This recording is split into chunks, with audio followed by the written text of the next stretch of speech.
Šį pasakojimą galėčiau pradėti tradiciškai, nuo statistikos. Lietuvoje išsiskiria beveik kas antra šeima. Kas metai paliečia tarp 12 ir 15 tūkstančių vaikų. Ir iki šiol Lietuvoje dažniausiai skyrybų atveju vaikai lieka gyventi su mama. Vieniša mama. Tokia kaip aš. Bet palikime skaičius nuošalyje. Vienatvės jausmas išties pažįstamas daugeliui moterų, net nebūtinai išsiskyrusių ar našlių. Vienišumas yra vadinama šių laikų motinystės rykšte. Klausiau savęs ir kitų moterų, kada jį kerta skaudžiausiai. Su Justina susitikome kavinėje. Ji kelis kartus dvejojo dėl susitikimo laiko, nes nežinia, ar tuo metu bus su kuo palikti vaiką. Su Marija susitikome bibliotekoje. Ji taip pat kelis kartus keitė laiką, pagal tai, kur tuo metu bus vaikas. Janinai skambinau telefonu per atostogas į Palangą, tačiau ir ji užtruko, kol rado tylią vietą pokalbiui atskirai nuo vaikų.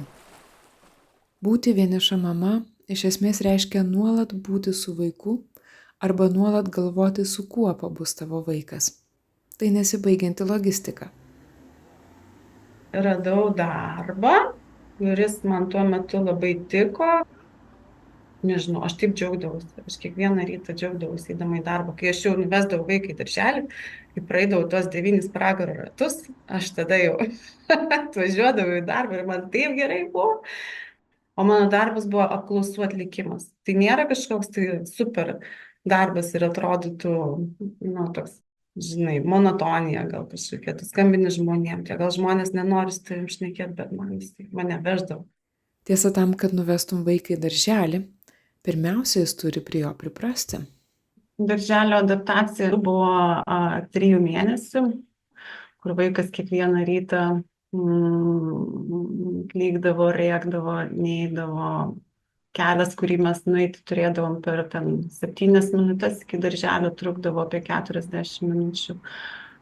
Jo negalėdavai net paimti ant rankų, jis išsprūsdavo, nežinau. Mane visa Šeškinė pažinojo, turbūt ta pusė, kur aš gyvenu, atsidarydavo langai, balkonai, žmonės komentuodavo, bobulytės irgi sakydavo kažką, tai aš žinau, kad jos apie mane šneka. O toksai įdomus epizodas su sūnaus tėvu, kuris, kaip ir dažniausiai yra, jis tiesiog įšoka į mūsų gyvenimą, kažką pajaukia, pasako, kas negerai, viskas, ką aš darau blogai. Mes jį sutikom vieną rytą eidami į darželį, kai sūnus klykė, rėkė ir vaiko tėvas jį pamatė ir išsiveža į Akropolį pramogauti, tiesiog vidury adaptacijos. Ir aš suprantu, kad visas mano vargas, visos pastangos, kurios tenai buvo tais mėnesiais, taip staigiai ir nusitrynė. Kol Justinos sūnus dar tik pratinosi prie darželio, Janinos sūnus ruošėsi baigti mokyklą. Sūnus 19 metų, jam ypatingai buvo sunkios skyrybos. Jis ir identifikavosi su tėčiu, ir tas suvokimas, įsisąmoninimas labai stiprus. Ir 12 klasė, tai buvo ne tiesiog emocijų, kad duobės pakilimai, bet tikrąja to žodžio prasme duobės rimtos, kur dabar, kai įstojo į universitetą, šnekam apie tai, kad tikrai atrodė kelis kartus prie įvairiausių ribų stovintis.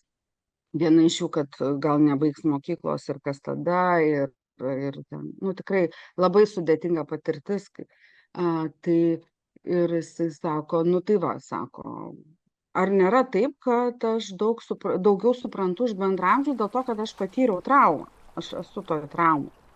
Tai irgi pasišnekam apie tai, kad pasirodo traumos labai subrandina, jeigu jas įsisąmonini, eini per jas, nevengi ir panašiai. Laisvalaikiu darželis nedirba, o mokyklos rūpesčiai niekur nedingsta.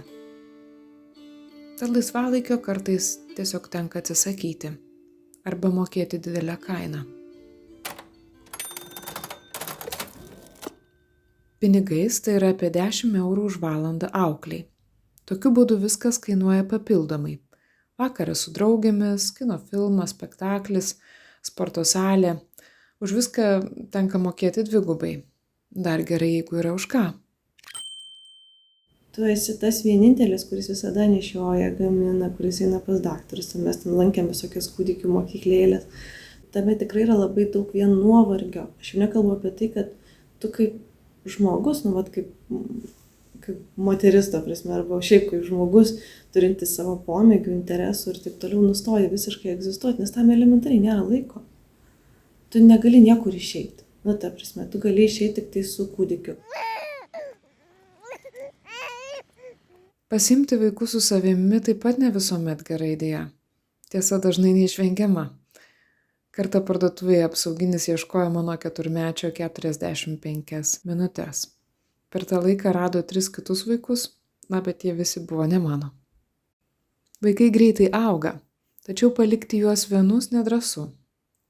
Lietuvos įstatymai numato, kad vieną namuose galima palikti jau 6 mažylį. Be abejo įvertinus vaiko brandą ir aplinkos saugumą. Bet aš saviškių nei 1, nei 2 klasėje, net ir 3 nedrįsdavau palikti vienų visai dienai be priežiūros, todėl kad didžiausias pavojus namuose buvo jie patys. Kartą atostogavom su vaikais prie jūros, jau jie nebuvo tokie maži, o mokiniai. Sugalvojau pabėgioti, netoli 1 kilometrų. Vaikai kambaryje žiūri filmukus, žaidžia, ramiai pabus. Išbėgu, saulė maloniai šildo, vėjelis nuo marių, kvepia pušynas. Apsuku vos vieną ratelį mišku ir grįžtu.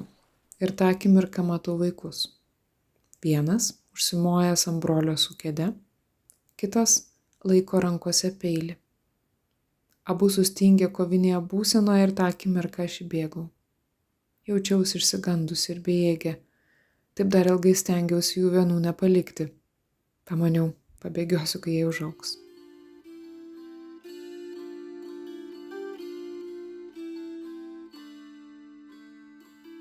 Janinos vaikai paaugliai.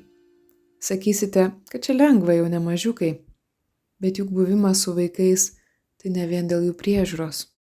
Turi labai stipriai tartis su savim visų pirma, jeigu nori kažkur išeiti viena, be vaikų, ir tas kaltės jausmas ir šiaip iš principo, kad jie vieni lieka, ta 14-metė mano, jeigu viena, pavyzdžiui, liktų ir panašiai.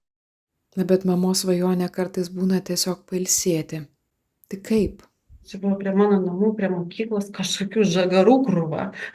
Didžiulė. Ir mes einam, šnekam ir svajom, kaip būtų gerai, kaip aš norėčiau susirgti. Kaip aš norėčiau į ligoninę atsigulti, kad manim rūpintis, aš galėčiau miegoti, kiek noriu miegoti ir nieko nedaryti ir valgyti atneštų. Ir niekas iš tavęs nieko nereikalautų, nes negali. Ir jos lygiai tokia pati svajonė irgi buvo. Jinai irgi turi sūnų ir augina vieną. Neilgai trukus Justinos svajonė išsipildė. Apendicitas. Juokai juokais, bet ligoninėje ji jautėsi rami ir be galo dėkinga gydytojams už rūpestį. Marija dirba gydytoja, o gydytojams dar tenka ir budėti. Kai dukrytei mano buvo 3 metai, atėjo covidas. Ir aš esu intensyvios terapijos gydytoja. Aš tikrai labai daug dirbau. Ir tai buvo labai daug budėjimų. Ir tai buvo tikrai beprotiški budėjimai. Tikrai beprotiški. Tai, kad ten tu pradirbi visą naktį, tai beveik jau norma yra tapę. Bet covidas buvo kitaip. Ten tu iš tiesų sunkiai pradirbi, nieko nespėdamas visą naktį, nes ligonių visada būdavo daugiau negu mūsų galimybės juos priimti ar tinkamai steigti pagalbą. Antra vertus, jie mirdavo nenormaliais kiekiais. Mes nesam pratę prie tiek mirčių. Ir mes esam ta visuomenės dalis, kuri tą mirtį mato. Aš paėmiau visą dieninį darbą, galvoju, kiek įmanoma, kol rasiu išeiti. Nes kai tu esi vieniša mama ir turi daug nesaugumo, tu momentais supranti, kad kartais tu turi išmokti gyventi po vieną dieną. Nes jeigu tu iš karto pradėsi spręsti 5 metų planą, tu išprotėsi. O paskui tiesiog man ypatingai pasisekė. Mano viena pusseserė, kuri prieš tai buvo Niujorke, jinai grįžo iš Niujorko į Lietuvą. Ir aš jai pasiūliau pagyventi pas mane ir paprašiau, bet iš karto paprašiau, kad aš, prašau prižiūrėti, kol aš padėsiu. Taip.